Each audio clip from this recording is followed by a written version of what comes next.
우리 엄마가 당신들 식모인 줄 알아요? 제 인생에서 가장 충격적인 순간이었습니다. 27살 막내딸이 왜 그런 충격적인 행동을 했는지, 무엇이 그 아이를 그토록 붕괴하게 만들었는지를요. 허리 디스크 수술로 꼼짝 못하는 저 앞에서 김치통을 바닥에 엎어버린 겁니다. 50년 넘게 살아오며 한 번도 목소리를 높인 적 없던 그 조용한 아이가 말입니다. 신우가 또 김치를 가져가려던 그 순간 소연이 더는 지켜볼 수 없었나 봅니다. 김치 국물로 범벅이 된 바닥을 보며 눈물 흘리던 그 아이의 모습을 저는 잊을 수 없습니다. 그날 김치통과 함께 무너진 것은 평생 저를 올감했던 참음이었습니다. 사연 시작 전 구독과 좋아요 부탁드립니다. 또 어디에서 듣고 계신지 댓글 남겨주시면 반갑게 인사드릴게요. 바닥에 쏟아진 김치를 바라보며 저는 숨을 쉴 수가 없었습니다. 붉은 국물이 마루 틈새로 스며들어가는 그 순간까지도 저는 믿을 수가 없었어요. 우리 막내 소연이, 그 얌전하던 아이가 정말로 김치통을 엎어버린 겁니다. 신우는 하얀 얼굴로 서 있었고 저는 침대에 누워 어떻게 해야 할지 몰라 그냥 멍하니 천장만 바라볼 수밖에 없었습니다. 하지만 그건 나중 일이고 처음부터 말씀드려야겠어요. 허리 디스크 수술을 받고 집에 온 지 사흘째 되던 날이었습니다. 허리에 들어간 칼자국은 아직 아물지도 않아서 조금만 움직여도 전기가 오르는 것 같았어요. 진통제를 먹어도 쑤시고 아픈 건 어쩔 수 없었습니다. 그래서 하루 종일 침대에만 누워 있을 수밖에 없었어요. 그날 오전 집 앞에서 차 문 닫는 소리가 들렸습니다. 소연이 누구냐고 물어보더니 고모 오셨어요 라고 말해주더군요. 저는 기뻤습니다. 아파서 누워있는 저를 걱정해서 문 안 온 줄 알았거든요. 신우가 방 안으로 들어올 때까지도 저는 그렇게 생각하고 있었습니다.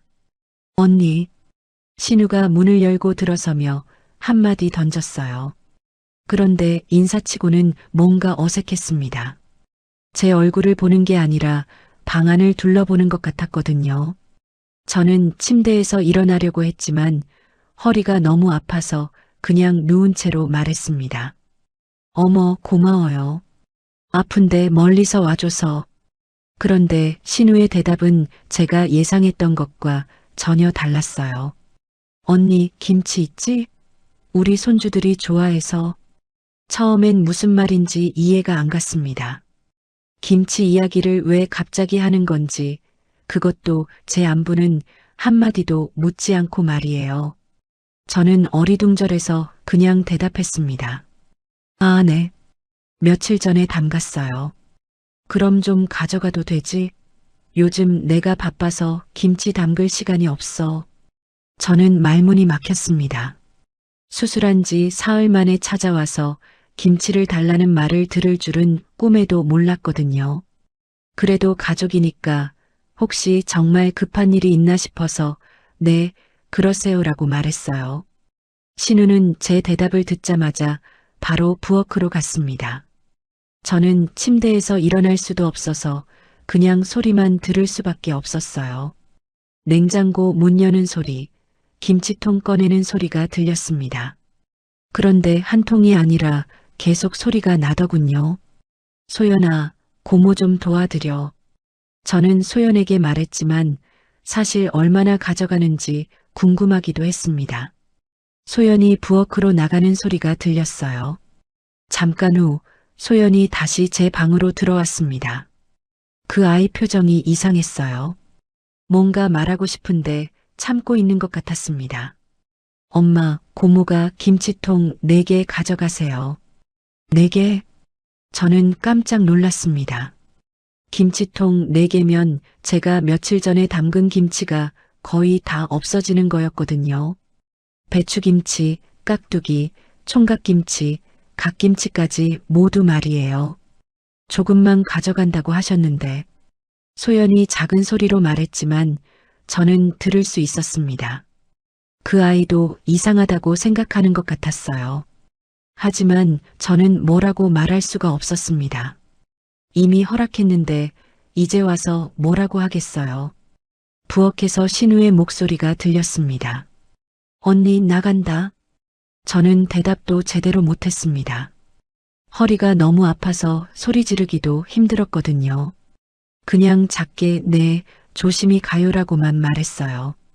차 문 닫는 소리, 시동 거는 소리가 들리고 나서야 집이 조용해졌습니다. 저는 천장을 바라보며 지금 무슨 일이 일어난 건지 정리해 보려고 했어요. 신우가 와서 김치통 4개를 가져갔습니다. 제 안부는 한 번도 묻지 않고 수술 상처는 아픈지도 관심 없어 보였어요. 그냥 김치만 가져가고 갔습니다. 소연이 다시 제 방으로 들어왔어요. 그 아이 얼굴에는 화가 나 있는 게 역력했습니다. 엄마, 고모가 너무 심한 거 아니에요? 엄마 수술하신 지 사흘밖에 안 됐는데. 저는 소연의 말이 맞다고 생각했습니다. 하지만 뭐라고 말해야 할지 몰랐어요. 신우는 남편의 누이 동생이었고 가족이었거든요. 그냥 필요해서 그런 거겠지. 필요하면 사 먹으면 되잖아요. 엄마가 아픈데 왜 김치를 가져가요? 소연이 목소리를 높였지만 저는 그 아이를 달랠 수밖에 없었습니다. 가족끼리 싸우는 게 좋은 일은 아니었으니까요. 점심때가 되어서 남편이 들어왔습니다. 저는 남편에게 신우가 다녀간 이야기를 했어요. 혹시 제가 너무 예민하게 받아들인 건 아닌지 궁금했거든요. 여보, 신우가 오늘 김치 가져갔어요. 응, 그래. 얼마나? 4통이나. 남편은 잠깐 멈칫했습니다. 하지만 곧 어깨를 으쓱하더니 말했어요. 우리 누이 성격 알잖아. 원래 그런 애야. 저는 그 말을 듣고 더 서러워졌습니다. 남편도 이상하다고 생각하면서도 그냥 넘어가려고 하는 것 같았거든요. 그래도 내가 수술한 지 사흘밖에 안 됐는데. 아이고, 그까지 김치 가져간 걸로 뭘 그래. 또 담그면 되지. 남편은 대수롭지 않다는 듯이 말했습니다. 저는 할 말을 잃었어요. 김치를 또 담그라고 하는데 저는 아직 서 있을 수도 없는 상황이었거든요. 오후에 소연이 장을 보러 나갔다가 돌아왔을 때였습니다. 그 아이가 부엌에서 이상한 소리를 냈어요. 이상하네. 왜 그래? 엄마, 김치 냉장고가 텅 비었어요. 고모가 다른 반찬까지 가져간 것 같은데요? 저는 깜짝 놀라서 일어나려고 했지만 허리가 아파서 포기했습니다. 소연이 확인해 보더니 정말로 김치뿐만 아니라 나물 반찬 몇 가지까지 없어졌다고 하더군요. 설마, 그럴 리가 없을 텐데. 하지만 저는 점점 확신이 섰습니다. 신우가 김치만 가져간 게 아니라 다른 반찬까지 가져갔다는 걸 말이에요. 저녁 때가 되어서 남편에게 이 이야기를 했습니다. 혹시 제가 잘못 본 건 아닌지 확인하고 싶었거든요. 여보, 신우가 김치 말고 다른 반찬도 가져간 것 같아요. 그래? 뭘? 나물 몇 가지랑. 소연이가 확인해 보니까 여러 개가 없어졌대요. 남편은 잠깐 말이 없더니 한숨을 쉬었습니다. 아마 우리 누이가 급해서 그랬나 보지. 요즘 바쁘다고 하더라. 그래도 말은 해야 하는 거 아니에요? 몰래 가져가면 어떻게 해요? 몰래 가져간 게 아니라 그냥 너무 바빠서 말하는 걸 깜빡한 거겠지. 남편은 끝까지 신우를 감쌌습니다. 저는 더 이상 말할 수가 없었어요. 남편이 누이 동생 편을 들면 저는 뭐라고 할 수 없었거든요. 그날 밤 저는 잠이 오지 않아서 계속 천장을 바라봤습니다. 신우가 한 행동이 자꾸 생각났어요. 수술한 형수에게 안부 한마디 없이 김치만 달라고 하고 4통이나 가져가고 다른 반찬까지 몰래 가져간 게 정상인지 말이에요. 소연이 중간에 제 방으로 들어왔습니다. 불을 끄고 자려고 하는데 그 아이가 작은 소리로 말했어요. 엄마, 오늘 고모 행동 이상하지 않았어요? 저는 대답하지 못했습니다. 이상하긴 했지만 가족이라는 이유로 참아야 하는 건지 아니면 정말 이상한 건지 확신이 서지 않았거든요.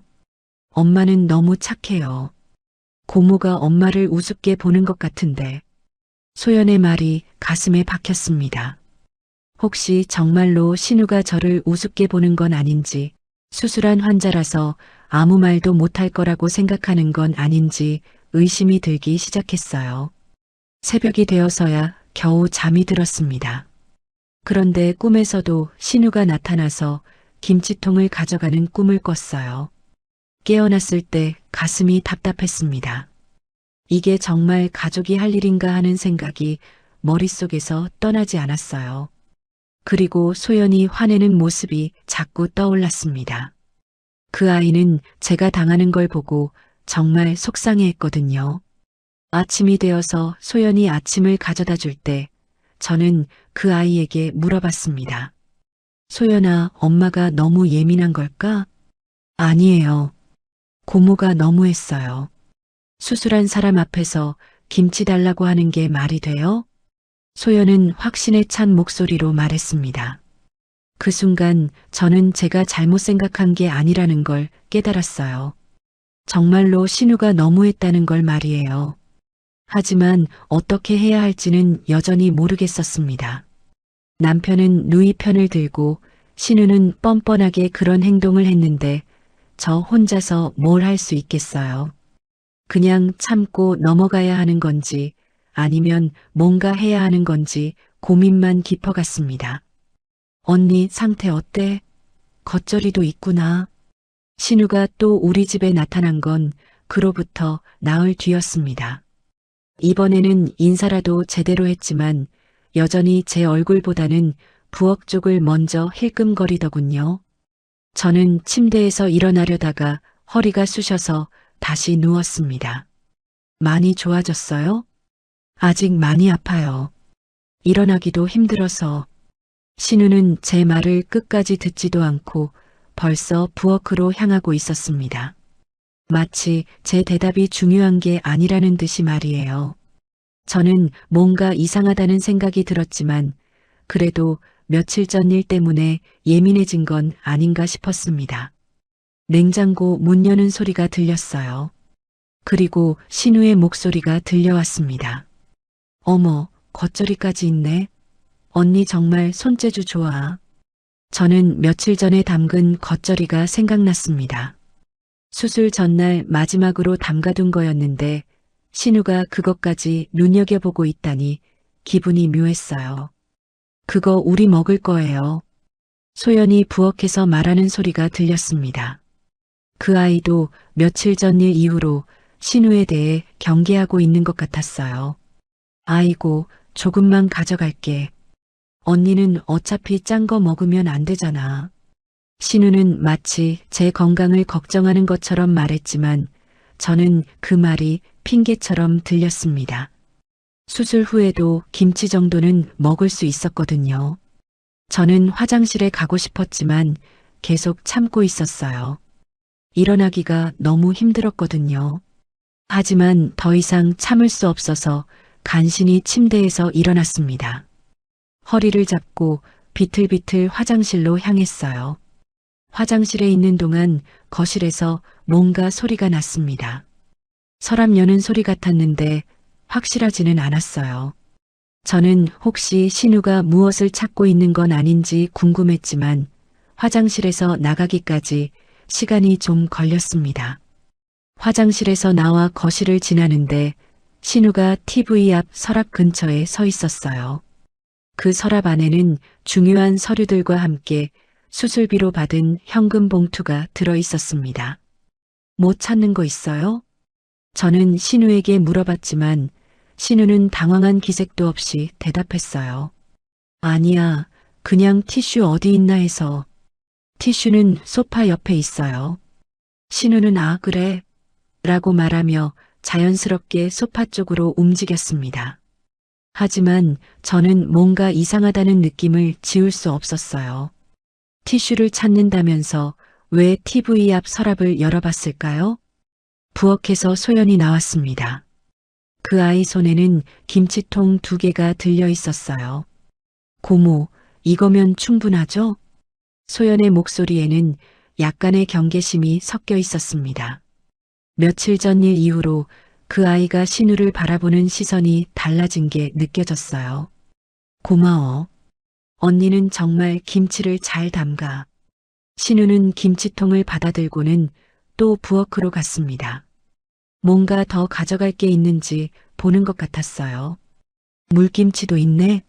이것도 좀. 그건 안 돼요. 아빠가 좋아하시거든요. 소연이 단호하게 말했습니다. 며칠 전에는 그냥 가져가라고 했던 것과는 달랐어요. 그 아이도 이제는 신우의 행동을 그냥 넘어가지 않으려는 것 같았습니다. 아이고, 그럼 어쩔 수 없지. 신우는 아쉬운 듯 말했지만 물김치는 포기했어요. 대신 다른 반찬통을 하나 더 집어들었습니다. 이건 뭐야? 무생채요. 아, 이것도 맛있겠네. 좀 가져갈게. 신우는 허락을 구하는 척하면서도 이미 무생채까지 가져가고 있었습니다. 저는 뭐라고 말해야 할지 몰라서 그냥 지켜볼 수밖에 없었어요. 김치통 2개와 무생채까지 가져간 신우는 만족스러운 표정으로 말했습니다. 언니, 내가 대신 먹어줄게. 짠 거 먹으면 수술 상처에 안 좋다잖아. 그 말을 듣고 저는 어이가 없었어요. 제 건강을 걱정한다면서 제 음식을 가져가는 게 말이 됐나요? 하지만 저는 여전히 뭐라고 말할 수 없었습니다. 신우가 나간 후 저는 거실 서랍을 확인해 보고 싶었어요. 아까 그 근처에서 뭔가 하고 있었던 게 계속 신경 쓰였거든요. 하지만 일어나기가 힘들어서 소연에게 부탁했습니다. 소연아, 거실 서랍 좀 열어봐. 왜요? 그냥 뭔가 확인하고 싶어서. 소연이 서랍을 열어보더니 고개를 갸웃했어요. 엄마, 여기 좀 어수선한 것 같은데요? 저는 가슴이 철렁했습니다. 평소에 서류들을 깔끔하게 정리해뒀었는데 누군가 뒤진 것처럼 보인다는 말이었거든요. 수술비 봉투 있니? 잠깐만요. 소연이 서랍을 자세히 뒤져보더니 봉투를 꺼냈습니다. 여기 있어요. 저는 안도했지만 동시에 의심스러웠어요. 정말로 신우가 그 봉투를 본 건 아닐까요? 저녁 때 남편이 집에 왔을 때 저는 오늘 있었던 일을 말했습니다. 여보, 신우가 또 왔다 갔어요. 또? 뭐하러?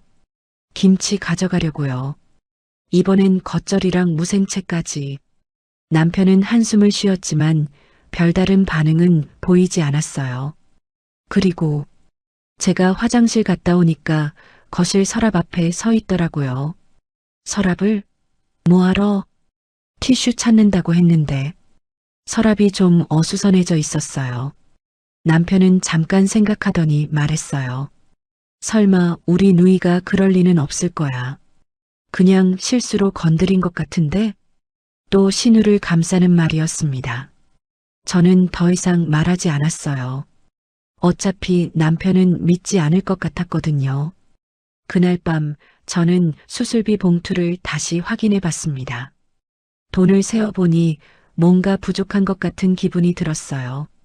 하지만 정확하게 얼마가 있었는지 기억이 안 났습니다. 수술 전후로 정신이 없었던 데다 진통제 때문에 기억도 흐릿했거든요. 혹시 제가 어디선가 돈을 쓴 걸 잊은 건 아닐까요? 아니면 남편이 급하게 뭔가에 쓴 건 아닐까요? 여러 가지 생각이 들었지만 확신할 수 없었어요. 소연이 제 방으로 들어와서 물어봤습니다. 엄마, 뭔가 신경 쓰이는 일 있어요? 아니야, 그냥. 고모 때문이에요? 오늘도 이상했어요. 저는 소연에게 수술비 봉투 이야기를 할까 고민했어요. 하지만 확실하지 않은 일로 그 아이를 걱정시키고 싶지 않았습니다. 그냥 너무 많이 가져가는 것 같아서. 맞아요. 며칠 전에도 그렇더니 오늘도 또 그러네요. 엄마한테 뭐 하나 사준 것도 없으면서. 소연의 말이 가슴에 꽂혔습니다. 정말로 신우는 저에게서 가져가기만 했지 뭔가 해준 게 없었어요. 수술한 형수에게 과일 하나, 보양식 하나 사온 적이 없었거든요. 엄마, 고모가 또 오면 어떻게 할 거예요? 그래도 가족인데. 가족이면 더 안 그래야 하는 거 아니에요? 소연의 말이 맞았습니다. 가족이라면 아픈 사람을 도와야 하는데 신우는 오히려 제게서 뭔가를 가져가기만 했어요. 다음 날 아침 저는 어제 일을 계속 생각했습니다. 신우가 서랍 앞에 서 있던 모습, 어수선해진 서류들, 줄어든 것 같은 수술비 봉투까지 모든 게 우연의 일치일 수도 있지만 뭔가 이상했어요. 소연이 아침을 가져다 주면서 말했습니다. 엄마, 앞으로 고모 오시면 제가 계속 지켜볼게요. 왜? 그냥 뭔가 수상해요. 며칠 전부터 고모 행동이 이상하거든요. 저는 소연의 말에 동의했습니다. 정말로 신우의 행동이 이상했어요. 하지만 확실한 증거가 없는 상황에서 뭘 할 수 있겠어요? 그래도 함부로 의심하면 안 돼. 엄마는 너무 착해요. 고모가 엄마를 이용하고 있는 것 같은데. 소연의 말이 뼈 아팠습니다. 혹시 정말로 신우가 저를 이용하고 있는 건 아닐까요? 수술해서 움직이지 못하는 걸 틈타서 말이에요. 점심때 남편에게 다시 물어봤습니다. 여보, 수술비 봉투에서 돈 뺀 적 있어요? 아니, 왜? 좀 줄어든 것 같아서요. 그럴 리가. 내가 잘못 센 거 아니야? 남편은 확신에 찬 목소리로 말했어요. 저는 더 이상 묻지 않았습니다. 정말로 제가 잘못 센 건지도 모르겠었거든요. 하지만 마음 한구석에서는 계속 의심이 들었어요. 신우가 서랍을 뒤진 건 정말 우연이었을까요? 아니면 정말로 뭔가를 한 건 아닐까요? 그날 오후 저는 소연에게 부탁했습니다. 소연아, 앞으로 내가 자리를 비울 때 집에 누가 와도 혼자 있게 하지 마. 네? 왜요? 그냥 조심하는 게 좋을 것 같아서. 소연은 제 말의 의미를 금세 알아차렸어요. 고모 때문이에요? 저는 대답하지 않았지만 소연은 고개를 끄덕였습니다. 그 아이도 신우의 행동이 수상하다고 생각하고 있었거든요. 저녁에 또 수술비 봉투를 확인해 봤습니다. 여전히 뭔가 부족한 것 같았지만 확실하지 않았어요. 진통제 때문에 머리도 흐릿하고 수술 전후 기억도 정확하지 않았거든요. 하지만 한 가지는 확실했습니다. 앞으로 신우가 또 온다면 더 조심해야 한다는 것 말이에요.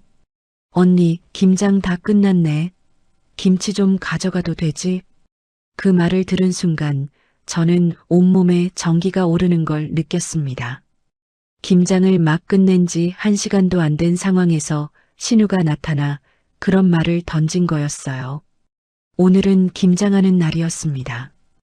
허리 수술을 받은 지 열흘밖에 안 됐지만 김장철을 놓칠 수는 없어서 소연이와 함께 겨우 김장을 마쳤어요. 허리가 아파서 앉았다 일어났다 하면서 정말 힘들게 배추 20포기를 절이고 양념을 버무렸습니다. 김장통 8개가 마당 한쪽에 가지런히 놓여 있었어요. 아직 양념이 제대로 배지도 않은 갓 담근 김치였습니다. 저는 허리를 붙들고 간신히 집 안으로 들어와 쉬고 있었는데 그때 신우가 나타난 거였어요. 신우야, 김장 막 끝났는데. 제가 놀라서 말했지만 신우는 이미 마당으로 나가서 김장통들을 살펴보고 있었어요. 어머, 정말 잘 담갔네. 배추도 실하고 색깔도 예뻐.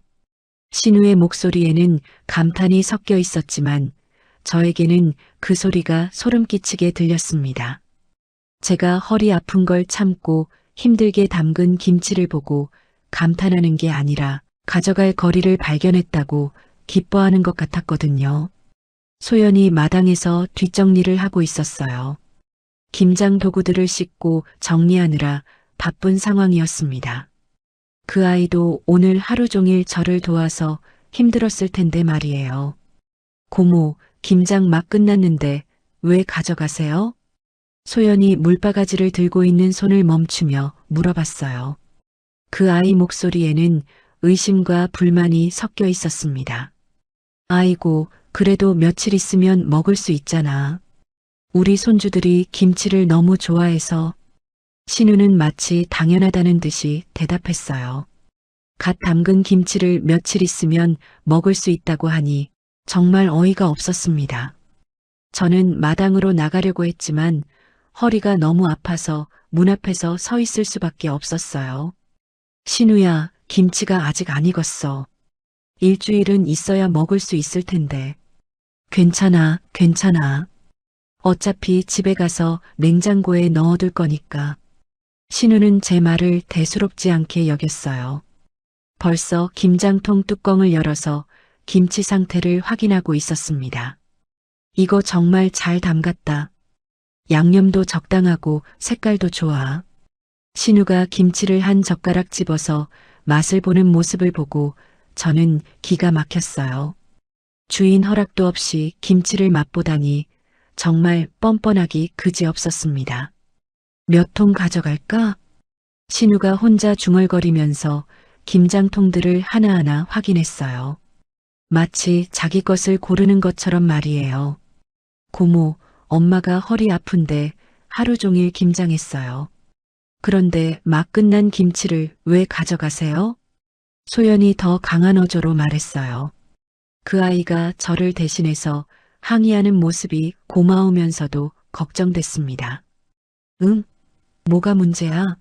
언니가 허락해 주실 거 아니야. 신우는 소연의 말을 대수롭지 않게 넘겼어요. 그리고는 저를 향해 소리쳤습니다. 언니, 김장통 3개 정도 가져가도 되지? 3개라고요? 전체 8개 중에 3개를 가져간다면 절반 가까이 되는 양이었어요. 저는 정말로 할 말을 잃었습니다. 3개는 너무 많은 것 같은데. 제가 조심스럽게 말했지만 신우는 이미 김장통을 옮기기 시작했어요. 아니야, 이 정도는 괜찮아. 어차피 언니는 지금 많이 못 드시잖아. 신우의 말을 듣고 저는 화가 났어요. 제가 지금 많이 못 먹는다고 해서 김치를 가져가도 된다는 게 무슨 논리였을까요? 소연이 신우에게 다가갔어요. 고모 안 돼요. 엄마가 오늘 하루 종일 고생해서 담근 건데 어떻게 바로 가져가세요? 애가 뭘 안다고 어른 일에 끼어들어? 신우의 목소리가 차갑게 변했어요. 더 이상 친근하게 굴지 않았습니다. 저는 엄마가 고생하는 걸 다 봤어요. 허리 아픈데도 하루 종일 김치 담그시는 거리요. 소연이 떨리는 목소리로 말했어요. 그 순간 저는 그 아이가 얼마나 저를 위해 속상해하고 있었는지 깨달았습니다. 그럼 어떻게 하라고? 우리 손주들은 김치 없이 어떻게 살아? 신우는 자기 손주들 이야기를 들고 나왔어요. 마치 그게 면제부라도 되는 것처럼 말이에요. 사서 드시면 되잖아요. 소연이 소리쳤을 때 저는 그 아이의 용기에 놀랐어요. 어른에게 이렇게 대들어본 적이 없던 조용한 아이였거든요. 사는 김치가 어디 집에서 담근 김치만 해? 언니 김치가 제일 맛있다고. 신우는 저를 칭찬하는 것처럼 말했지만 저는 그 말이 전혀 기쁘지 않았어요. 오히려 제 정성을 이용당하고 있다는 기분만 들었습니다. 그때였어요. 소연이 갑자기 움직였습니다. 신우가 들려고 한 김장통을 확 잡아챈 거예요. 안 돼요. 못 가져가세요. 소연의 외침과 함께 김장통 뚜껑이 열리면서 김치가 신우에게 쏟아졌어요. 갓 담근 빨간 김치와 국물이 신우의 옷과 신발에 그대로 쏟아져 내렸습니다. 저는 숨이 막혔습니다. 마당에서 그 소리를 들은 순간 뭔가 돌이킬 수 없는 일이 벌어졌다는 걸 느꼈거든요. 아, 너 지금 뭐 하는 거야? 신우가 소리를 질렀어요. 그 사람의 얼굴과 옷이 김치 국물로 범벅이 되어 있었습니다. 하지만 소연은 멈추지 않았어요. 다른 김장통도 들어서 신우에게 부었습니다. 이 김치 우리 거예요. 엄마가 허리 아픈데도 하루 종일 고생해서 담근 거예요. 김장통이 하나 더 비워지면서 김치가 마당 바닥과 신우의 몸에 흩어졌어요. 갓 담근 김치가 그렇게 낭비되는 모습을 보니 마음이 아팠지만 동시에 소연의 마음도 이해가 됐어요. 미쳤어? 정말 미쳤어. 신우가 다시 소리를 질렸어요. 온몸이 김치 국물 투성이가 된 모습이 정말 가관이었습니다. 미친 건 고모예요. 김장 끝나자마자 와서 가져간다는 게 미친 거예요. 소연도 지지 않고 소리쳤어요. 그 아이의 목소리에는 지금까지 쌓인 분노가 모두 담겨 있었습니다. 마당은 순식간에 아수라장이 됐어요. 빨간 김치와 국물이 사방에 흩어져 있었고 신우는 온몸이 김치 냄새로 진동하고 있었습니다. 저는 허리가 아파서 제대로 움직일 수 없었지만 마당으로 나가려고 했어요. 하지만 문 앞에서 그 광경을 바라볼 수밖에 없었습니다. 언니, 이게 뭐야? 신우가 저를 부르며 소리쳤어요. 저에게 소연을 말리라는 뜻이었겠지만 저는 뭐라고 말해야 할지 몰랐습니다. 소연아, 제가 간신히 말했지만 목소리가 떨렸어요. 엄마, 더 이상 참지 마세요. 고모가 엄마를 너무 우습게 봐요. 소연이 제게 소리쳤어요. 그 아이의 얼굴에는 김치 국물이 튀어 있었고 눈에는 눈물이 고여 있었습니다. 그때 이웃집에서 소리를 듣고 나온 분들이 울타리 너머로 상황을 지켜보기 시작했어요. 김장 당일에 이런 일이 벌어지다니 동네에서도 처음 보는 광경이었을 거예요. 애가 뭘 안다고. 어른들끼리 하는 일에 왜 끼어들어. 신우가 소연에게 다가가려고 했지만 마당 바닥이 김치 국물로 미끄러워서 제대로 움직이지 못했어요. 저는 다 알아요. 고모가 엄마를 우습게 보는 것도 맨날 김치만 가져가는 것도.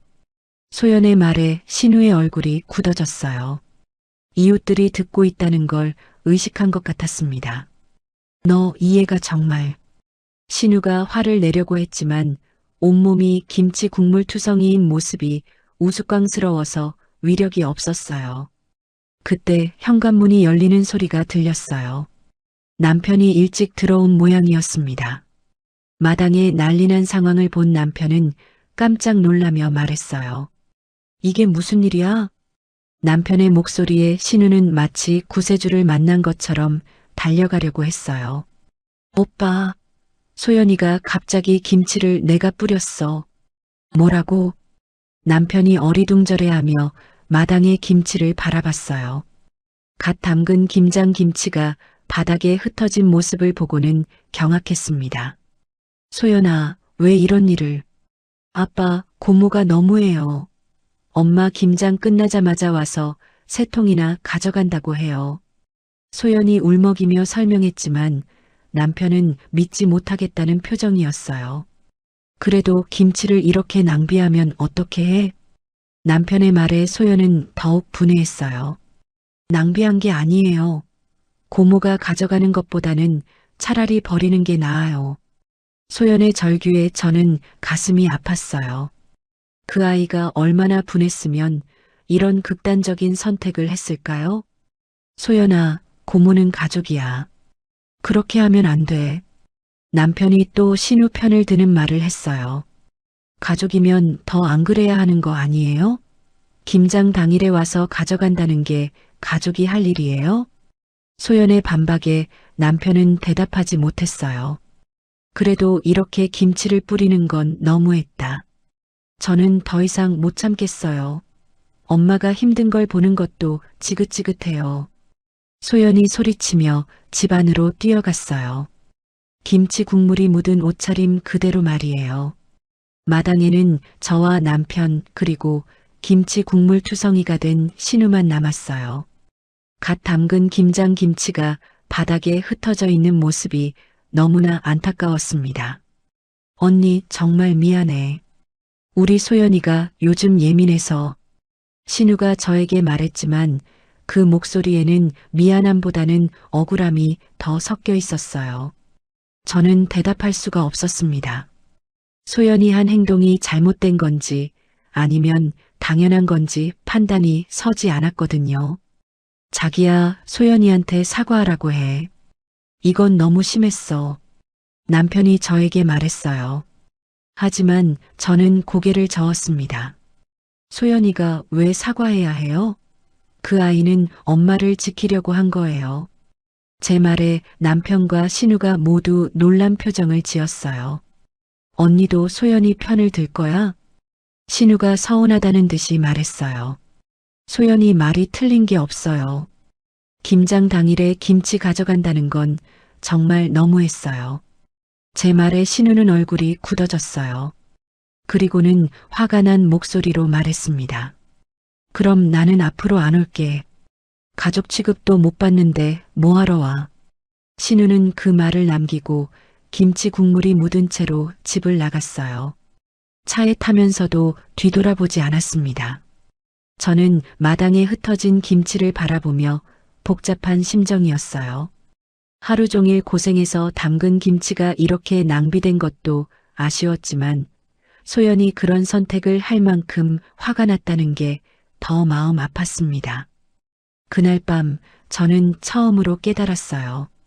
소연이 옳았다는 것을, 그리고 김장 당일에 김치를 가져간다는 신우의 행동이 정말로 말이 안 된다는 것을 말이에요. 마당에 남은 김치 국물 자국을 보면서 저는 이제 정말로 새로운 시작을 해야겠다고 다짐했습니다. 과연 가족이란 무엇일까요? 김치통이 바닥에 엎어진 그날 밤부터 저는 계속 그 질문을 스스로에게 던지고 있었습니다. 가족이라면 서로 아껴야 하고 어려울 때 도와야 하는 거 아닐까요? 그런데 왜 우리 집에서는 모든 게 거꾸로 흘러가고 있었을까요? 다음 날 아침 저는 거실 바닥에 김치 자국을 바라보며 어제 일이 꿈이었으면 좋겠다고 생각했습니다. 소연이 밤새 걸레질을 해서 김치는 치웠지만 마루에 밴 빨간 얼룩은 쉽게 지워지지 않더군요. 마치 어제의 상처가 그대로 남아있는 것 같았어요. 소연은 아침부터 말이 없었습니다. 평소보다 일찍 일어나 조용히 청소를 하고 제 아침을 가져다 주면서도 거의 말을 하지 않았어요. 그 아이 얼굴에는 어제의 분노보다는 무거운 침묵이 자리 잡고 있었습니다. 소연아, 어제 일. 제가 말을 꺼내려고 했지만 소연은 고개를 저었어요. 엄마, 저는 후회하지 않아요. 그 짧은 말 속에 그 아이의 단단한 결심이 느껴졌습니다. 하지만 저는 걱정이 됐어요. 어제 일로 인해 앞으로 어떤 일들이 벌어질지 예상할 수 없었거든요. 오전 10시쯤 집 전화가 울렸습니다. 소연이 받더니 얼굴이 굳어졌어요. 엄마, 고모 전화예요. 저는 가슴이 철렁했습니다. 신우가 전화를 한다는 건 어제 일을 그냥 넘어가지 않겠다는 뜻일 게 분명했거든요. 전화를 받은 저에게 들려온 신우의 목소리는 어제와는 완전히 달랐습니다. 냉랭하고 단호했어요. 언니, 우리 좀 만나야겠어. 왜요? 어제 일 때문에. 소연이가 한 일 그냥 넘어갈 수 없어. 신우의 목소리에는 분노가 가득했어요. 저는 뭐라고 대답해야 할지 몰랐습니다. 신우야, 어제는 소연이가 너무 화가 나서. 화가 났다고 해서 다른 사람 물건을 던질 수 있어? 그건 폭력이야, 폭력. 폭력이라는 단어를 듣고 저는 깜짝 놀랐어요. 소연이가 한 행동을 폭력이라고 부르다니 그건 너무 과한 표현 같았습니다. 폭력까지는 아니지 않아요? 아니야. 내 옷에 김치 국물이 튀어서 얼룩이 생겼어. 이건 분명히 폭력이고 재물피해야.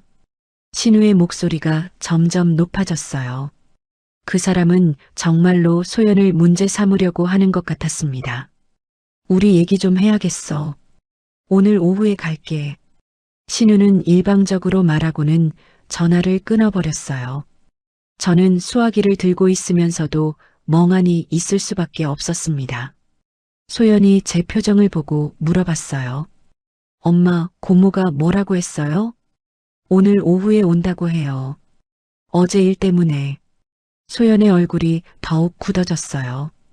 그 아이도 신우가 무슨 일을 꾸미고 있는지 짐작하고 있는 것 같았습니다. 저는 사과 안 해요. 잘못한 게 없거든요. 소연아, 엄마도 고모 편들지 마세요. 어제 엄마가 제 편을 들어줘서 얼마나 고마웠는지 알아요? 소연의 말에 저는 가슴이 뭉클했습니다. 그 아이가 어제 그렇게 용기를 낸 것도 저를 지키려고 한 거였고, 제가 그 아이 편을 들어준 것도 처음이었거든요. 점심을 먹으면서도 저는 계속 걱정됐어요. 신우가 정말로 소연을 문제 삼으려고 한다면 어떻게 해야 할까요? 가족끼리 법적인 문제까지 가게 되면 어떻게 될까요? 남편에게 전화해서 상황을 알려줬지만 남편도 당황하는 기색이었어요.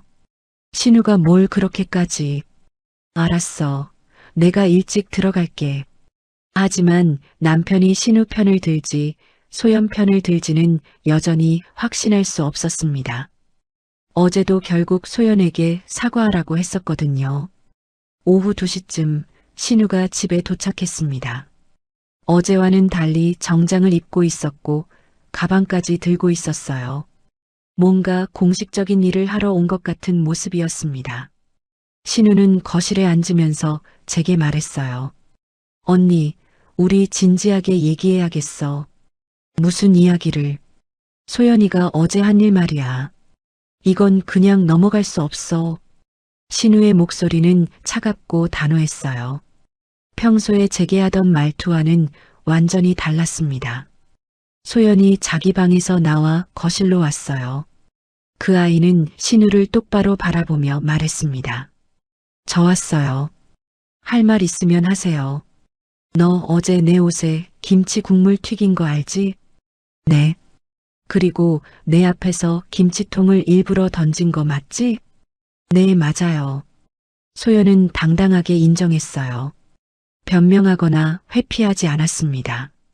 그럼 그게 잘못된 행동이라는 것도 알겠네? 아니요, 잘못되었다고 생각하지 않아요. 소연의 대답에 신우의 눈이 번뜩였어요. 뭐라고? 다른 사람 물건 던지고 옷에 음식 튀기는 게 잘못이 아니라고? 고모가 먼저 잘못했잖아요. 수술한 엄마한테서 김치만 계속 가져가고 서랍까지 뒤지고. 그건 내가 증명할 수 있어? 증거라도 있어?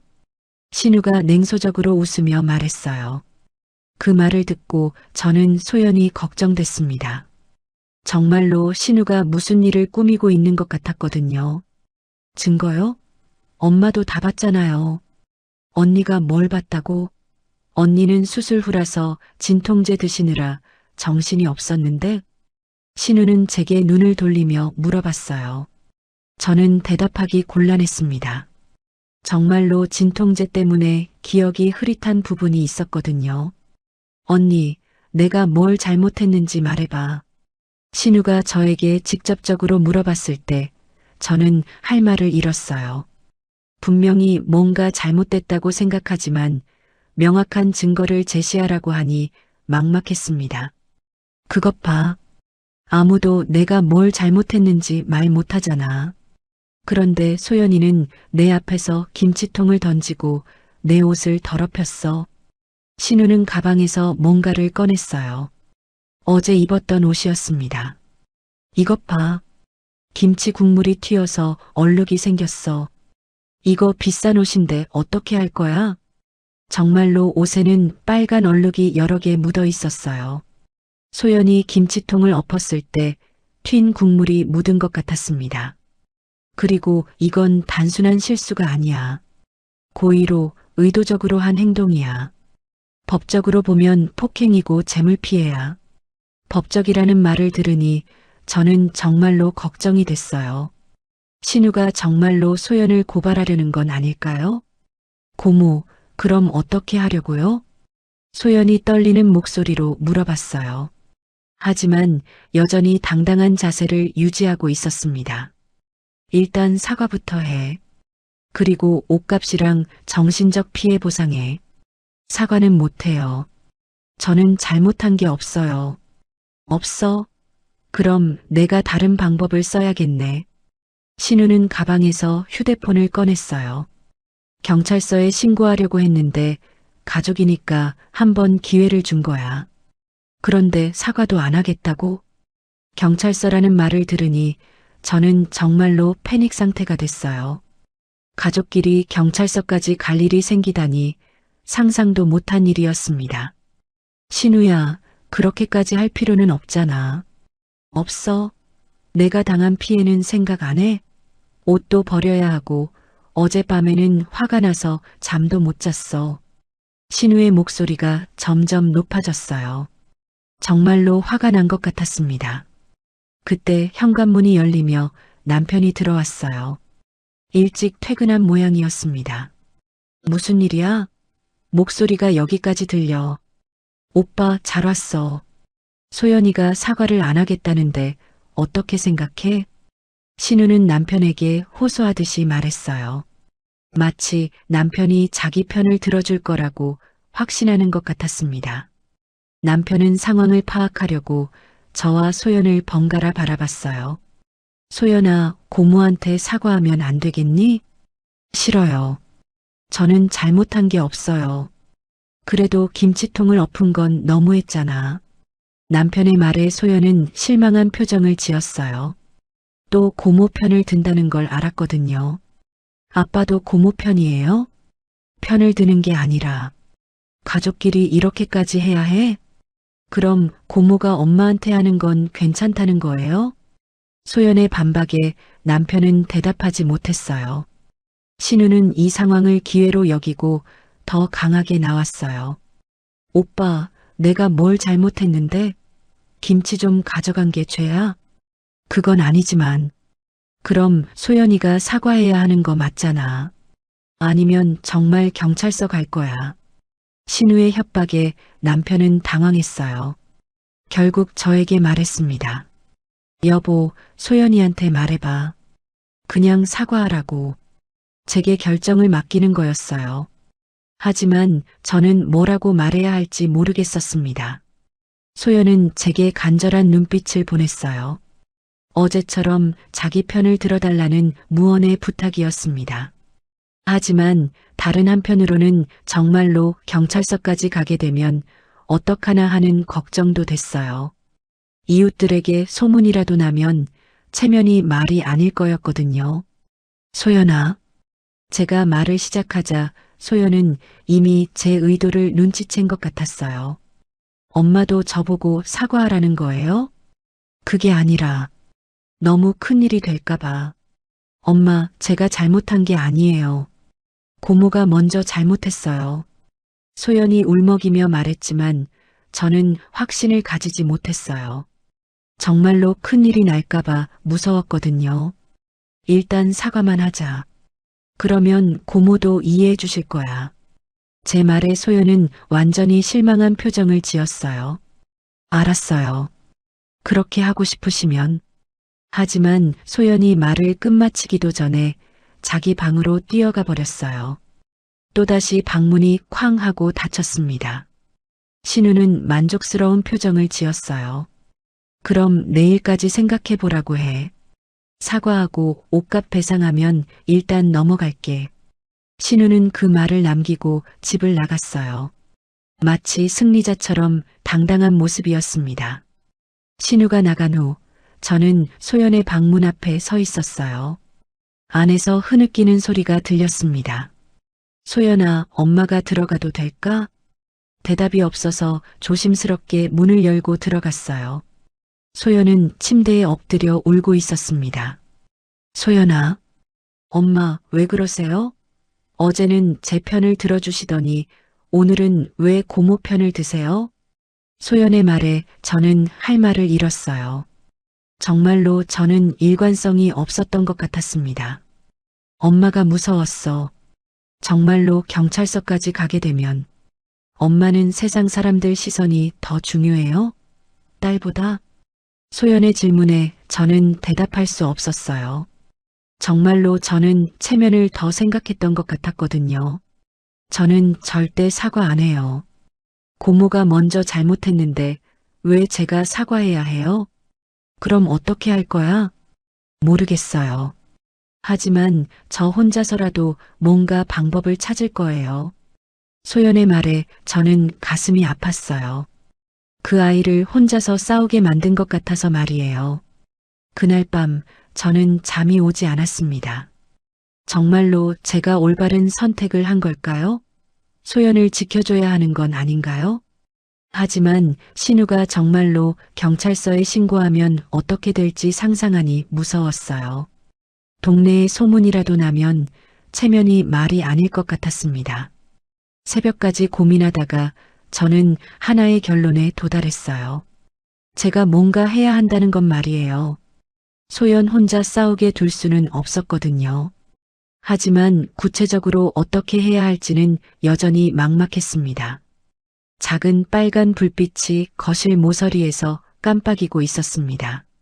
처음에는 그게 뭔지 몰랐어요.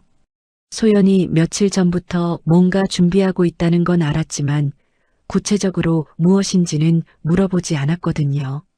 그 아이가 신우 때문에 얼마나 상처받았는지 알고 있었기 때문에 혼자서 뭔가 해결책을 찾으려고 한다면 그냥 두고 보자고 생각했어요.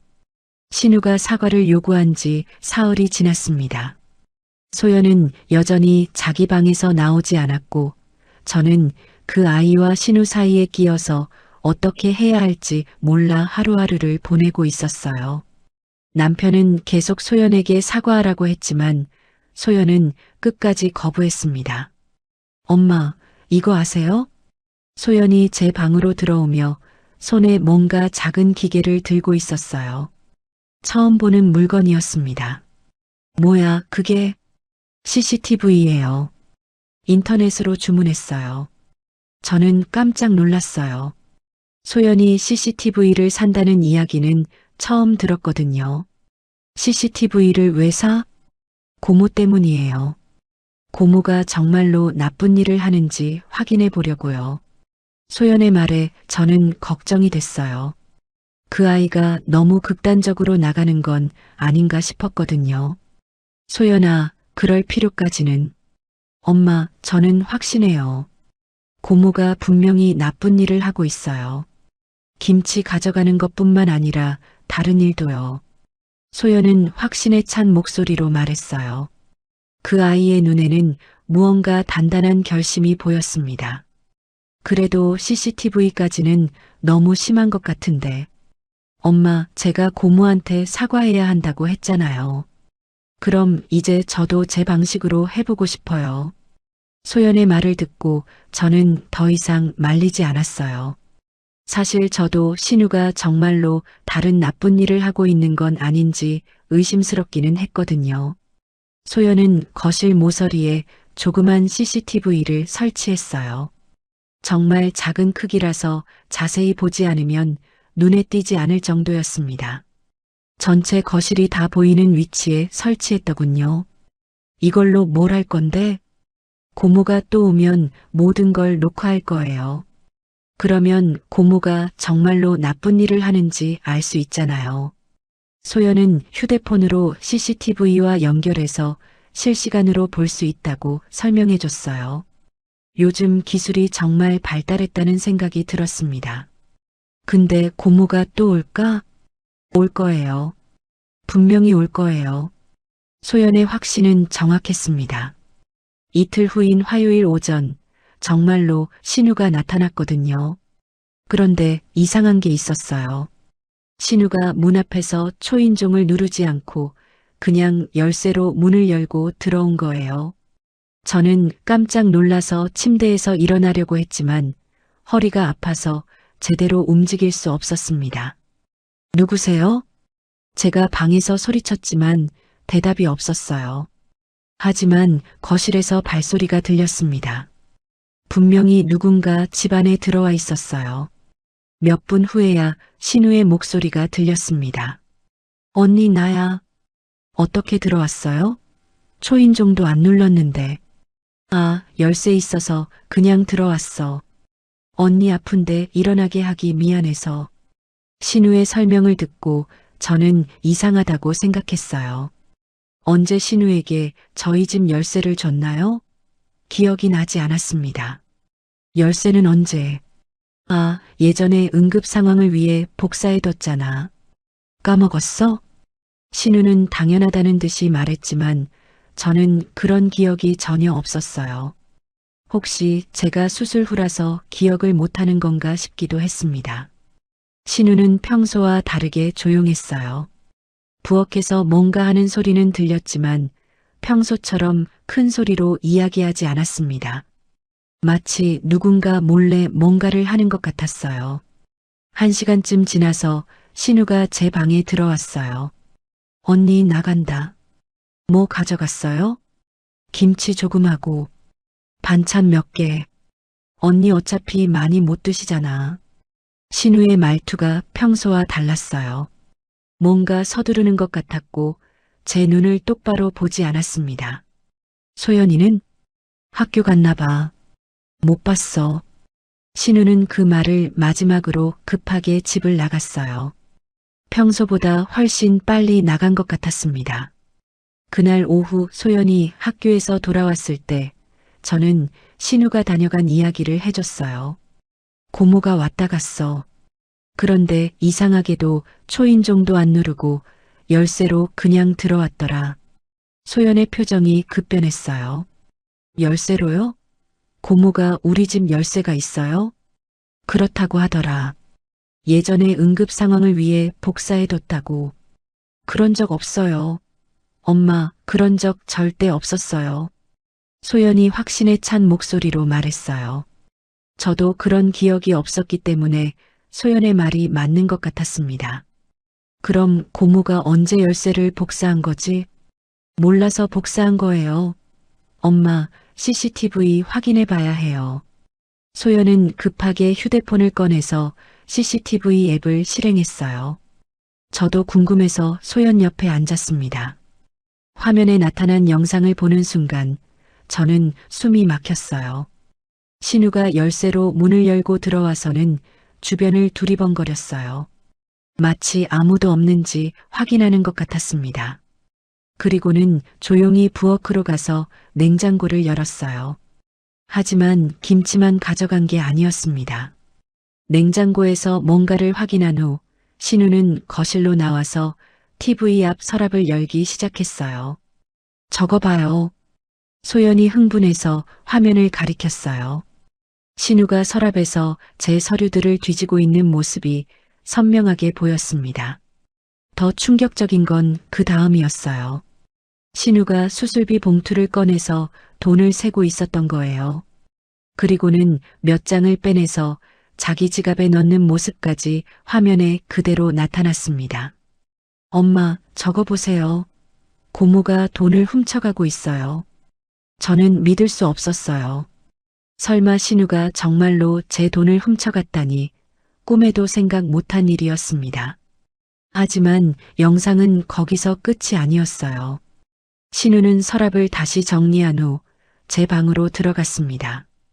침실 문이 열리는 소리가 들렸을 때였나 봐요. 제가 화장실에 있는 동안 신우는 제 방에서도 뭔가를 하고 있었어요. 침대 옆 서랍을 열고 화장대도 뒤지고 있었습니다. 저건 뭐 하는 거야? 제가 중얼거렸는데 소연이 대답했어요. 목걸이 찾는 것 같아요. 엄마 귀금속 어디에 두세요? 화장대 서랍에. 제 말이 끝나기도 전에 화면에서 신우가 화장대 서랍에서 뭔가를 꺼내는 모습이 보였어요. 제가 아끼던 금목걸이였습니다. 신우는 목걸이를 자세히 보더니 자기 가방에 넣었어요. 그리고는 다른 반지들도 확인해 보고 있었습니다. 이건 완전히 도둑이잖아. 저는 정말로 충격을 받았어요. 신우가 김치만 가져가는 줄 알았는데 이렇게 제 돈과 귀금속까지 훔쳐가고 있었다니 말이에요. 영상은 계속 이어졌어요.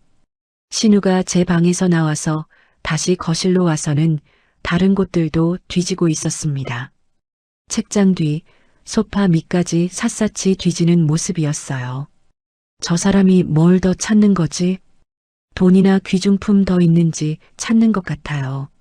소연의 말을 들으니 더욱 끔찍했어요. 신우가 우리 집을 완전히 털러온 거나 다름없었거든요.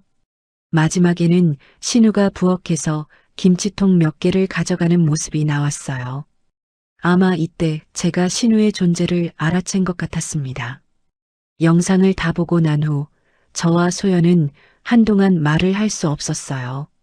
엄마, 이제 믿으시겠어요? 고모가 완전히 도둑이라는 걸. 소연의 말에 저는 고개를 끄덕일 수밖에 없었어요. 영상으로 보니 신우의 행동은 변명의 여지가 없었습니다. 그럼 정말로 지난번에 수술비가 줄어든 것도 맞을 거예요. 고모가 그때도 가져간 것 같아요. 저는 화가 나면서도 한편으로는 허탈했어요. 그동안 신우를 믿고 있었는데 그 사람이 저를 이렇게 이용하고 있었다니 말이에요. 엄마, 이제 어떻게 할 거예요? 소연이 물어봤지만 저는 아직 정리가 안 됐어요. 이 영상을 어떻게 처리해야 할지, 신우에게 어떻게 말해야 할지 막막했습니다. 일단 아빠한테 보여줘야겠어. 아빠가 믿을까요? 또 고모 편들지 않을까요? 소연의 걱정도 일리가 있었어요. 남편은 지금까지 계속 신우 편을 들어왔거든요. 그래도 이 영상을 보면 믿을 거야. 저는 확신했어요. 아무리 신우를 감싸고 싶어도 이 명확한 증거 앞에서는 어쩔 수 없을 거라고 생각했습니다. 저녁에 남편이 집에 왔을 때 저는 조심스럽게 말을 꺼냈어요. 여보, 보여드릴 게 있어요. 뭔데? 소연이가 CCTV를 설치했는데 오늘 신우가 온 걸 다 녹화됐어요. 남편은 처음에는 시큰둥한 반응을 보였어요. CCTV까지 설치했어? 그럴 필요까지야. 하지만 영상을 보기 시작하자 남편의 표정이 점점 굳어졌어요. 신우가 돈을 빼내는 장면을 보자 남편은 완전히 말을 잃었습니다. 이게 진짜야? 네, 오늘 오전에 실제로 일어난 일이에요. 남편은 영상을 끝까지 보고 나서 한동안 아무 말도 하지 않았어요. 충격을 받은 것 같았습니다. 우리 누이가 정말로 이런 일을. 남편의 목소리에는 실망과 배신감이 섞여 있었어요. 이제 믿으시겠어요? 소연이가 왜 그렇게 화를 냈는지. 소연이 남편에게 말했어요. 그때서야 남편은 소연에게 미안하다는 표정을 지었습니다. 소연아, 미안하다. 아빠가 너를 의심했구나. 이제 고모한테 어떻게 할 거예요? 소연의 질문에 남편도 저도 한동안 대답하지 못했어요. 이런 상황을 어떻게 처리해야 할지 경험이 없었거든요. 일단 증거는 확실하니까. 누이한테 직접 이야기해야겠어. 남편의 말에 저는 걱정이 됐어요. 신우가 이 영상을 보면 어떤 반응을 보일까요? 신우가 인정할까요? 인정 안 해도 어쩔 수 없어. 증거가 이렇게 명확한데.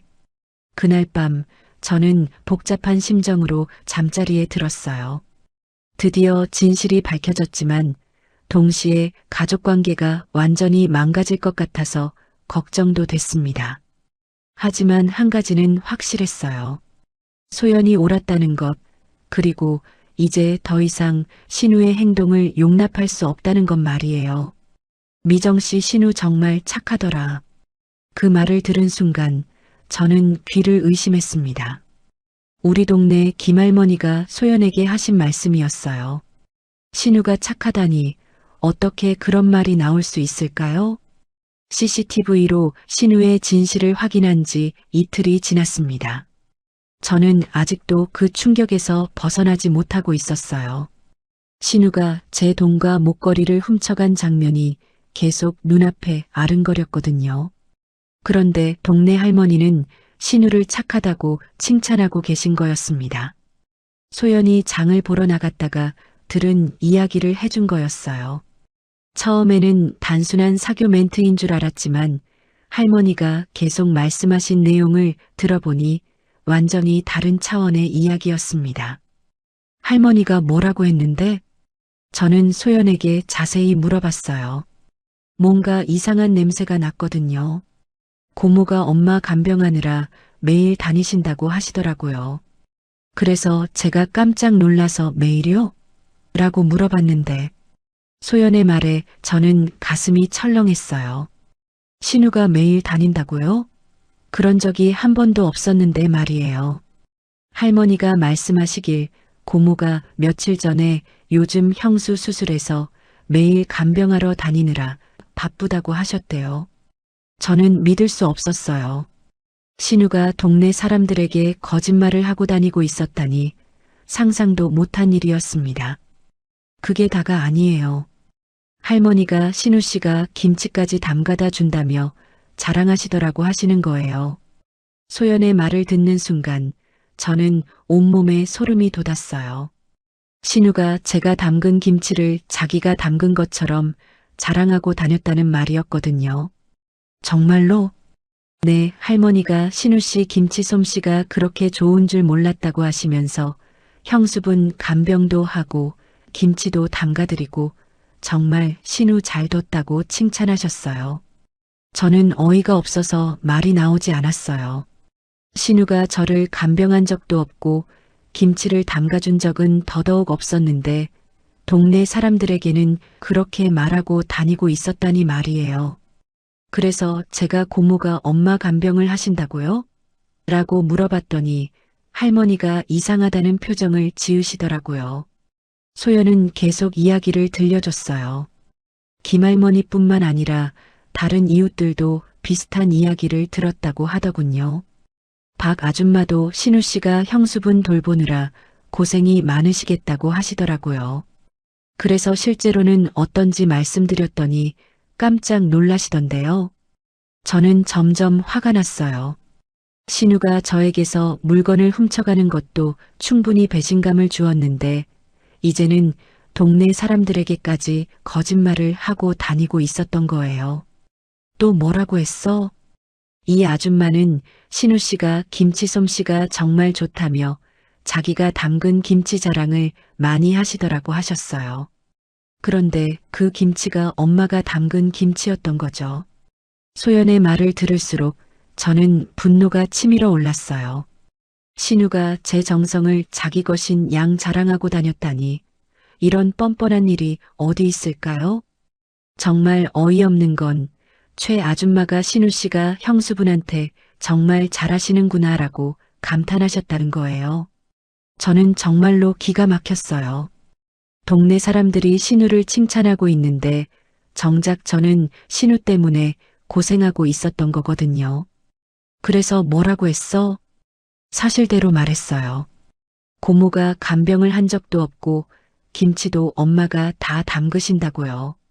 그랬더니 아줌마들이 다 놀라시더라고요. 소연의 말에 저는 한편으로는 시원했지만 다른 한편으로는 창피했어요. 동네 사람들이 신우의 거짓말에 속아서 저를 어떻게 생각했을까 싶었거든요. 아줌마들 반응이 어땠어? 처음에는 믿지 못하시더라고요. 신우 고모가 그렇게 자상하게 말씀하셨는데 거짓말이었다니 상상도 못하셨던 것 같아요. 저는 신우의 연기력에 감탄하면서도 분노했어요. 동네 사람들 앞에서는 그렇게 자상한 신우 행세를 하면서 정작 저에게는 냉정하게 굴었던 거거든요. 그런데 정말 충격적인 건 김할머니가 신우 씨가 며칠 전에 김치 담그느라 밤새 고생했다고 자랑하셨다는 거예요. 뭐라고? 저는 깜짝 놀랐어요. 신우가 김치 담그느라 밤새 고생했다고 자랑했다니 정말로 뻔뻔하기 그지없었습니다. 할머니가 신우 씨가 형수분 건강 생각해서 싱겁게 담그느라 신경 많이 쓰신다고 하시더라고요. 그래서 제가 고모가 김치를 담가요? 라고 물어봤더니 소연이 말을 멈추고 한숨을 쉬었어요. 할머니가 그럼 매번 큰 통으로 담가다 드린다고 하시더라고 하시는 거예요. 저는 정말로 어이가 없었어요. 신우가 제가 담근 김치를 가져가면서도 동네에는 자기가 담가다 준다고 자랑하고 있었던 거예요. 이 정도면 정말 사기꾼 수준이네. 제가 중얼거렸지만 소연이 들었나 봐요. 맞아요. 완전 사기꾼이에요. 그런데 더 기가 막힌 건 박 아줌마가 신우 씨 보고 김치 레시피 좀 알려달라고 했더니 가족 비법이라며 비밀이라고 하시더라고 하시는 거예요. 저는 화가 나서 말이 안 나왔어요. 제가 30년 넘게 만들어 온 김치 맛을 신우가 자기 비법인 양 자랑하고 있었던 거거든요. 아줌마들이 진짜 속은 거네. 네, 완전히 속았어요. 모든 사람이 고모를 정말 훌륭한 신우라고 생각하고 있었어요. 소연의 말을 들으니 더욱 분했어요. 신우는 저를 이용해서 동네에서 좋은 사람 소리를 듣고 있었던 거예요. 그때 문득 생각난 게 있었어요. 며칠 전에 동네에서 만난 정 아줌마가 했던 말이었습니다. 미정 씨, 신우분이 정말 잘 돌봐주시나 보네요. 그때 저는 무슨 말인지 몰라서 그냥 웃고 넘어갔었어요. 하지만 이제 보니 그것도 신우의 거짓말 때문이었던 거였습니다. 소연아, 이런 이야기를 또 들은 데가 있어? 네, 슈퍼 갔을 때 사장님도 신우 고모님 정말 효부시네요 라고 하시더라고요. 효부라는 말을 들으니 저는 정말로 기가 막혔어요. 신우가 동네에서 효부 소리까지 듣고 있었다니 이런 아이러니가 또 있을까요? 사장님이 고모님이 형수분 간병하시느라 김치도 직접 담가다 드리고 정말 보기 좋다고 감탄하셨어요. 저는 더 이상 들을 수가 없었어요. 신우의 거짓말이 동네 전체에 퍼져 있다는 게 너무나 충격적이었거든요. 그래서 뭐라고 했어? 사실대로 다 말했어요. 고모가 간병한 적도 없고 김치도 엄마가 다 담그시는데 가져가기만 한다고요. 소연의 말에 저는 한편으로는 고마웠지만 다른 한편으로는 걱정도 됐어요. 이런 이야기가 신우의 귀에 들어가면 어떻게 될까 싶었거든요. 사장님 반응이 어땠어? 처음에는 못 믿으시더라고요. 신우님이 그럴 리 없다고 하시면서요. 그런데 제가 자세히 설명해 드리니까 점점 표정이 굳어지시더라고요. 저는 동네 사람들이 신우의 진실을 알게 되는 게 다행이라고 생각했어요. 더 이상 거짓말에 속지 않게 되었으니까 말이에요. 그런데 정말 어이없는 건 신우 고모가 형수분이 워낙 고집이 세서 김치는 자기가 담그겠다고 한다고 말씀하셨다는 거예요. 뭐라고? 저는 깜짝 놀랐어요. 신우가 제가 고집이 세다고 말하고 다녔다니 정말로 어이가 없었습니다. 그래서 자기는 말리고 싶지만 형수분이 워낙 고집이 세서 어쩔 수 없이 받아온다고 하셨대요. 저는 정말로 화가 났어요. 신우가 저를 고집불통으로 만들어 놓고 자기는 어쩔 수 없이 받아오는 것처럼 포장하고 있었던 거거든요. 완전히 뒤바뀐 이야기네. 맞아요. 고모가 정말 교묘하게 거짓말을 만들어낸 거예요. 소연의 말을 들으니 신우의 거짓말 솜씨에 감탄하면서도 분노했어요. 어떻게 사람이 이렇게 뻔뻔할 수 있을까요? 또 뭐라고 했어? 최 아줌마가 신우님이 형수분 약도 챙겨드리고 병원 모시고 다니시느라 고생이 많으시겠다고 하시더라고요. 저는 어이가 없어서 웃음이 나왔어요. 신우가 제 약을 챙긴 적도 없고 병원에 데려다 준 적은 더더욱 없었거든요. 그래서 사실을 말했더니 아줌마가 그럼 신우님이 거짓말을 하신 건가라며 당황하시더라고요. 동네 사람들이 당황하는 것도 이해가 됐어요. 신우가 그렇게 그럴듯하게 거짓말을 했을 테니까요. 정말 마지막으로 충격적인 건 이 아줌마가 신우님이 형수분을 친어머니처럼 모신다고 감동받았다고 하시는 거예요. 친어머니처럼? 저는 정말로 기가 막혔어요. 신우가 저를 친어머니처럼 모신다고 말하고 다녔다니 이런 뻔뻔함이 또 있을까요? 네, 신우님이 형수분한테 정말 잘한다. 요즘 같은 시대에 보기 드문 효부다라고 칭찬하셨어요. 저는 더 이상 들을 수가 없었어요. 신우가 동네에서 효부 소리를 듣는 동안 저는 신우 때문에 고생하고 있었던 거거든요. 소연아, 이 이야기를 아빠한테도 해줘. 네, 아빠가 들으시면 정말 놀라실 것 같아요. 그날 저녁 남편이 집에 왔을 때 저는 소연이 들은 이야기를 모두 전해줬어요. 남편의 표정은 점점 굳어졌습니다.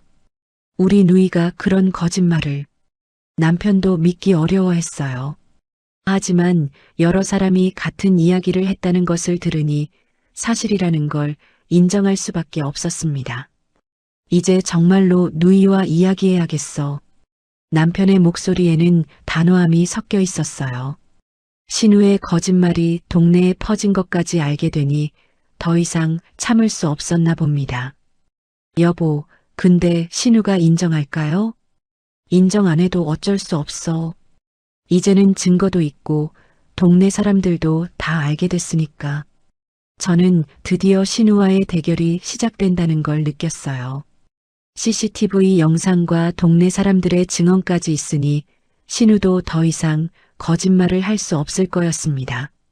소연이가 정말 잘했네. 이런 걸 다 알아내다니. 남편이 소연을 칭찬했어요. 그제서야 소연의 얼굴에 안도의 표정이 지나갔습니다.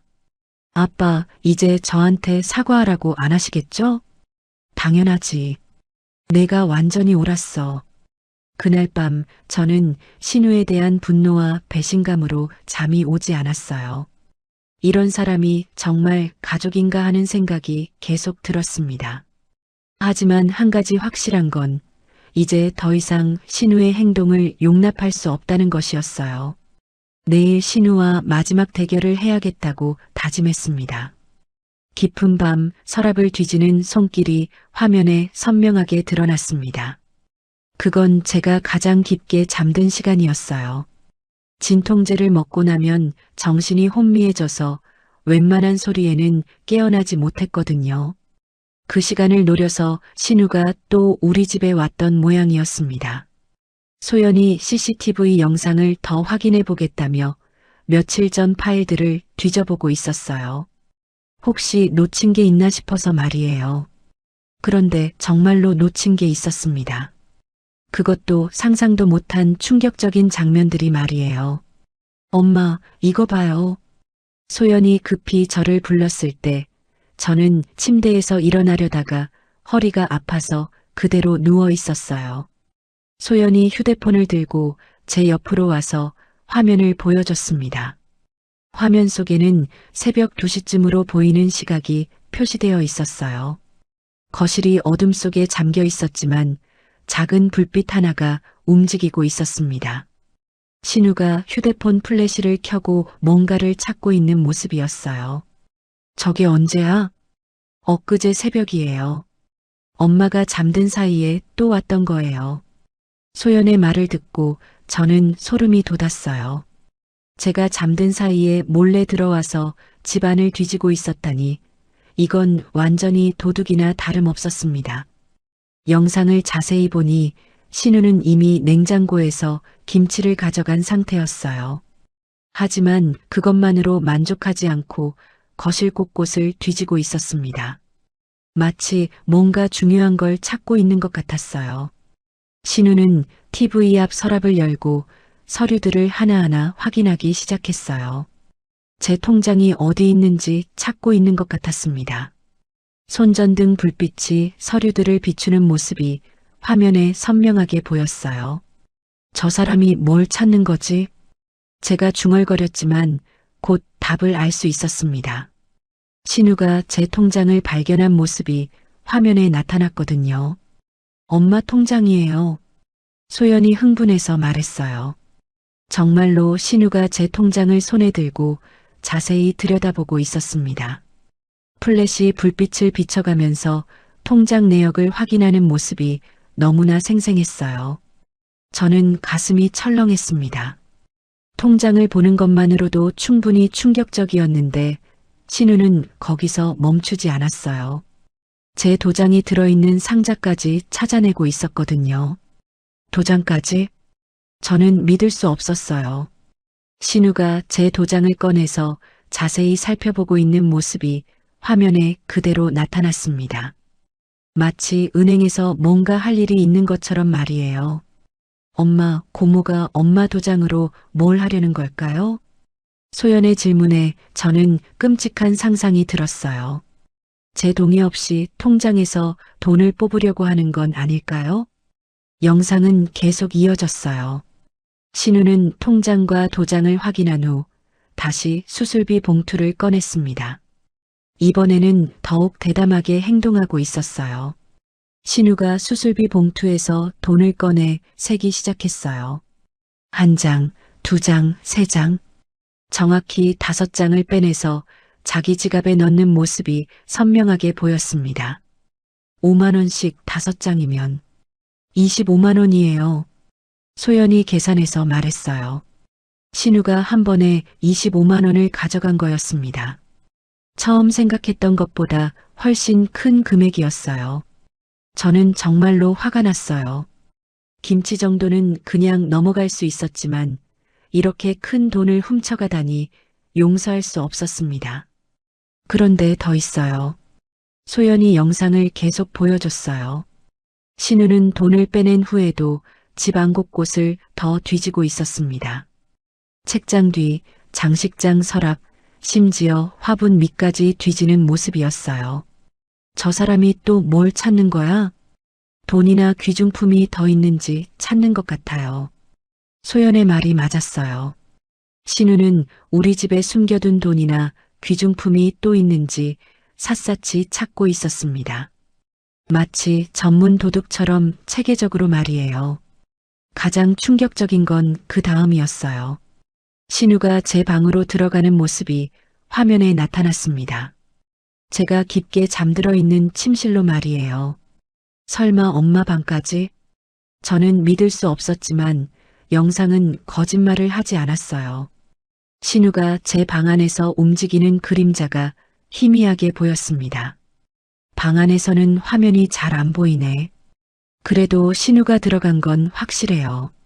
소연의 말에 저는 소름이 돋았어요. 제가 잠든 사이에 신우가 제 방까지 들어와서 뭔가를 했다니 상상만 해도 끔찍했습니다. 몇 분 후 신우가 제 방에서 나오는 모습이 보였어요. 손에 뭔가를 들고 있는 것 같았습니다. 뭘 가져간 걸까?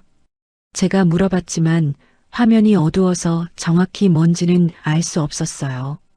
하지만 분명히 뭔가를 가져간 것 같았습니다. 엄마, 혹시 없어진 거 없어요? 방에서? 소연의 말에 저는 생각해 봤어요. 며칠 전부터 뭔가 이상하다고 느꼈던 게 있었거든요. 어머니가 주신 금반지가 없어진 것 같아. 정말요? 확실하지는 않은데. 분명히 화장대 서랍에 넣어뒀었는데 며칠 전부터 안 보여. 제 말에 소연의 얼굴이 굳어졌어요. 그럼 고모가 가져간 거예요. 저도 그렇게 생각했어요. 신우가 제 방에서 가져간 게 바로 그 반지일 가능성이 높았습니다. 영상은 아직 끝나지 않았어요. 신우는 마지막으로 현관문을 잠그고 나가는 모습까지 보여줬습니다. 마치 자기 집인 양 당당하게 말이에요. 이건 정말 도둑이에요. 소연이 분노에 찬 목소리로 말했어요. 저도 같은 생각이었습니다. 이 정도면 더 이상 가족이라고 부를 수 없었어요. 엄마, 이 영상 아빠한테도 보여드려야 해요. 그래야겠어. 저는 고개를 끄덕였어요. 남편이 이 영상을 보면 더 이상 신우를 감쌀 수 없을 거였습니다. 그날 저녁 남편이 집에 왔을 때 저는 새로운 영상을 보여줬어요. 남편의 반응은 예상했던 것보다도 더 강했습니다. 이건 완전히 도둑질이야. 남편의 목소리에는 분노와 실망이 가득했어요. 신우가 통장과 도장까지 뒤진 걸 보고는 정말로 충격을 받은 것 같았습니다. 여보, 이제 어떻게 할 거예요? 당장 누이한테 전화해야겠어. 하지만 소연이 남편을 말렸어요. 아빠, 전화로는 안 돼요. 고모가 또 거짓말할 거예요. 직접 만나서 이 영상을 보여줘야 해요. 소연의 말이 옳았어요. 신우는 지금까지 워낙 거짓말을 잘 해왔기 때문에 전화로는 빠져나갈 구실을 만들 가능성이 높았습니다. 그럼 어떻게 하지? 가족들 다 불러서 한자리에서 이야기해요. 증거도 있고 증인도 있으니까 더 이상 거짓말 못할 거예요. 소연의 제안에 저는 동의했어요. 이제 모든 걸 공개하고 끝장을 내야 할 때가 왔다고 생각했습니다. 그럼 언제? 내일 해요. 더 이상 미룰 수 없어요. 소연의 결연한 목소리에 저도 결심이 섰어요. 내일 신우와 마지막 대결을 하자고 다짐했습니다. 그날 밤 저는 복잡한 마음으로 잠자리에 들었어요. 내일이면 모든 게 끝날 거라는 생각이 들었습니다. 오랫동안 쌓여온 갈등이 마침내 폭발할 순간이 다가온 거였어요. 하지만 한편으로는 두렵기도 했습니다. 가족 관계가 완전히 깨어질 수도 있었거든요. 그래도 더 이상은 참을 수 없었어요. 신우의 행동은 이미 선을 넘어섰습니다. 새벽에 잠깐 깬 저는 거실을 바라봤어요. 어두운 거실에 신우가 나타날까봐 무서웠지만 다행히 아무도 없었습니다. 하지만 며칠 전까지는 제가 모르는 사이에 신우가 이 집을 드나들고 있었다는 생각이 들자 소름이 돋았어요. 아침이 되자 소연이 일찍 일어나서 준비를 시작했어요. 엄마, 오늘 정말로 끝낼 거예요. 소연의 말에 저는 고개를 끄덕였어요. 정말로 오늘 모든 걸 끝내야 했습니다. 무서워? 아니요. 오히려 시원해요. 드디어 진실을 말할 수 있게 되어서요. 소연의 용기에 저도 힘이 났어요. 그 아이가 이렇게 당당하게 나서는데 저도 물러설 수 없었습니다. 남편도 아침부터 긴장한 모습이었어요. 신우에게 전화를 걸어서 오늘 저녁에 꼭 와야 한다고 말했습니다. 왜 갑자기? 신우의 목소리가 전화기 너머로 들렸어요. 중요한 이야기가 있어서 꼭 와야 해. 남편의 단호한 말투에 신우도 뭔가 심상치 않다는 걸 눈치챈 것 같았어요.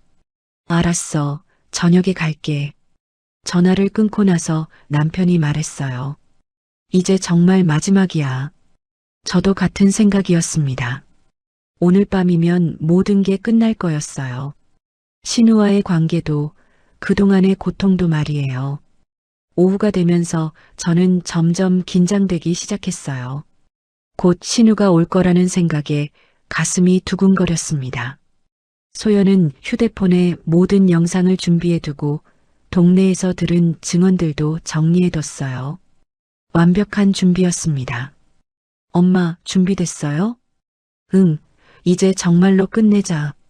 저는 소연의 손을 잡고 말했어요. 오늘 밤이면 진실이 모두 드러날 거였고 저는 마침내 자유로워질 수 있을 거였습니다. 해가 지기 시작했고 곧 신우가 올 시간이 되었어요.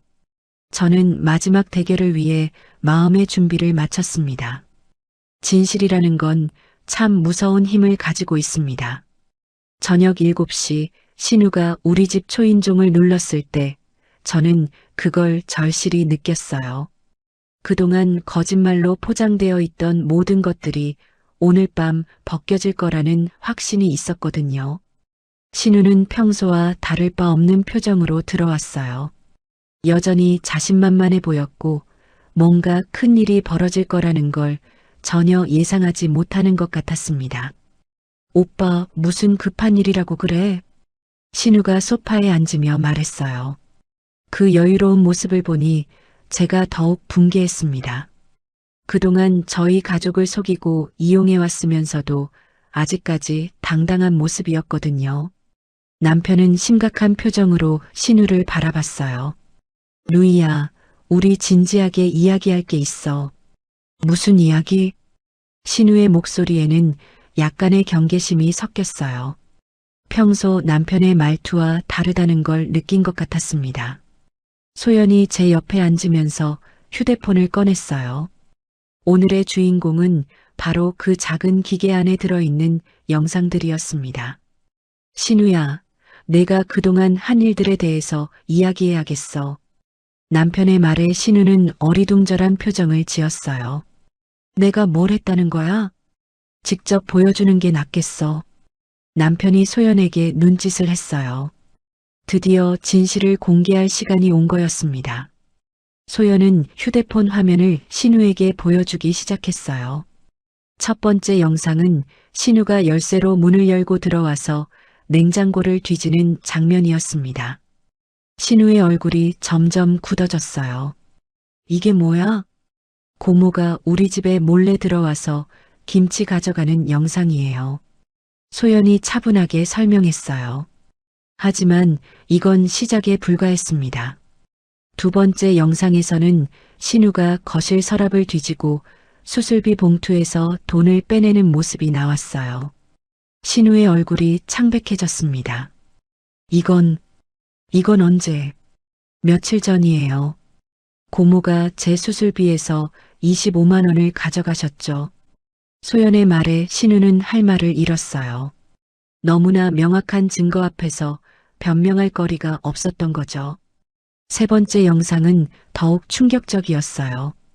신우가 제 방에 들어가서 귀금속을 가져가는 장면이었습니다. 누이야, 이게 정말 내가 한 일이야? 남편의 목소리에는 믿을 수 없다는 감정이 가득했어요. 그동안 신우를 믿고 감싸왔던 남편조차 이제는 현실을 받아들일 수밖에 없었습니다. 신우는 한동안 아무 말도 하지 못했어요. 입을 벌렸다 닫았다를 반복하면서 변명을 찾고 있는 것 같았지만 이런 명확한 증거 앞에서는 어떤 변명도 통하지 않았습니다. 그게 아니야. 신우가 간신히 말을 꺼냈지만 목소리에는 확신이 전혀 없었어요. 뭐가 아니에요? 영상에 다 나와 있는데요. 소연이 단호하게 말했어요. 그 아이의 목소리에는 지난 며칠간 쌓인 분노와 함께 드디어 진실을 밝혔다는 안도감이 섞여 있었습니다. 그리고 이것만이 아니에요. 소연은 네 번째 영상을 보여줬어요. 신우가 새벽에 몰래 와서 통장과 도장까지 뒤지는 모습이었습니다. 이 영상을 본 남편은 완전히 경악했어요. 통장까지? 누이야, 내가 정말 이런 일을. 남편의 목소리가 떨렸어요. 동생이 이렇게까지 했다는 사실을 받아들이기 힘들어하는 것 같았습니다. 신우는 이제 완전히 궁지에 몰렸어요. 더 이상 변명할 여지가 없었습니다. 오빠, 그것만이 아니에요. 소연이 신우의 말을 자르며 말했어요. 고모가 동네에서 거짓말하고 다닌 것도 다 알아요.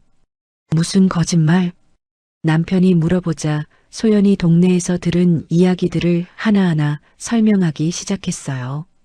신우가 저를 간병한다고 자랑한 것, 김치를 담가다 준다고 거짓말한 것, 심지어 효부라는 소리까지 들었다는 것까지 말이에요. 신우의 얼굴은 점점 더 창백해져 갔어요. 자신의 거짓말들이 모두 밝혀진 거였거든요. 동네 사람들이 다 알고 있어요. 고모가 거짓말쟁이라는 걸요. 소연의 마지막 일격에 신우는 완전히 무너졌어요. 동네에서의 체면까지 망가졌다는 걸 알았거든요. 언니는 뭐라고 하는데? 신우가 마지막으로 저에게 기댈 곳을 찾으려고 했어요. 그동안 제가 아무 말하지 않고 참아왔기 때문에 이번에도 그럴 거라고 생각한 것 같았습니다. 하지만 저는 더 이상 참을 수 없었어요. 신우야, 정말 실망이야. 제 목소리는 떨렸지만 확고했어요. 언니까지가 아니야. 이제 모든 가족이 내 진짜 모습을 알게 된 거야. 제 말에 신우는 완전히 절망한 표정을 지었어요. 더 이상 기댈 곳이 없다는 걸 깨달았거든요. 이제 알겠죠? 제가 김치통 엎은 게 잘못이 아니었어요. 소연이 차분하지만 확신에 찬 목소리로 말했어요. 그 말을 듣는 순간 저는 모든 게 정리되는 느낌이었습니다. 소연이 김치통을 엎었던 그날 모든 사람이 그 아이를 비난했어요. 심지어 저까지도 사과하라고 했었죠. 하지만 소연이 옳았던 거예요. 그 아이만이 진실을 보고 있었던 겁니다. 소연아. 제가 그 아이의 이름을 부르자 소연이 제 옆으로 와서 제 손을 잡았어요. 엄마 괜찮아요? 소연의 따뜻한 손길을 느끼는 순간 저는 눈물이 터져 나왔어요. 그동안 참고 있던 모든 감정이 한꺼번에 쏟아져 나왔습니다. 고마워, 엄마 지켜줘서. 제가 울먹이며 말했을 때 소연도 눈물을 흘리기 시작했어요. 엄마가 너무 착해서 당하고만 있는 걸 보니까 속이 터질 것 같았어요. 소연의 말에 저는 더욱 울컥했어요. 그 아이가 얼마나 저를 아끼고 걱정했는지 느껴졌거든요. 신우는 이 모습을 보더니 슬그머니 일어나려고 했어요. 어디 가려고? 남편이 단호하게 물어봤어요. 집에. 잠깐, 누이야.